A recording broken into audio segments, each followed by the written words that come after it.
Hello and welcome to Canyon PD's Tip of the Day, where educators get tips, tricks, and ideas that serve, support, and inspire their students. And today, an old theme, but a new perspective on teacher self care calendars. How do we prioritize our time to make sure that we are taking care of us well enough so that we can take care of others, particularly our students? I'm looking here at Calendar Labs. This is where I download paper calendars to have right there on my desk to remind me when I see it, what is my priority?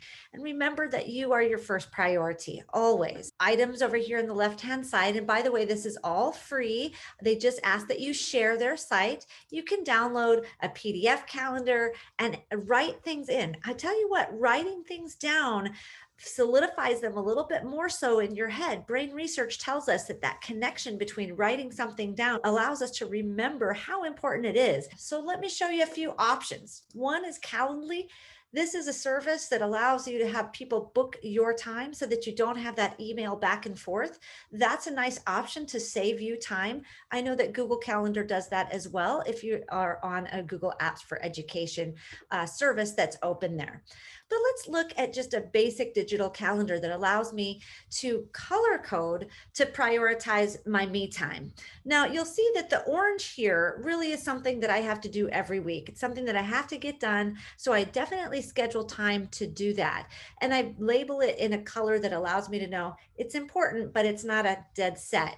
These things in blue, those are my regular calendar appointments. So you can see I'm kind of busy today. So what I've done is I've put a buffer area in there. So that purple allows me to know that after this meeting, I have a 30-minute break to, go for the bio break or have a snack or just walk away from the computer for a little while. Also a good tool to use in your classroom to share with your students.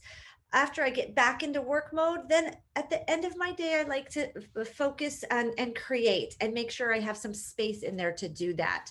So that's my work calendar. And I actually separate my personal calendar and my work calendar. And sometimes I use my Google Calendar for work as well. But then I add a different calendar to do that. But here's my separate personal calendar. And you can see that I've got my birthdays and that sort of thing here. I've got a headspace meditation that I start my day with.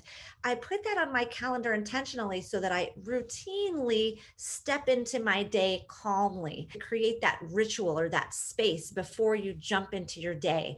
Remember, your space is sacred.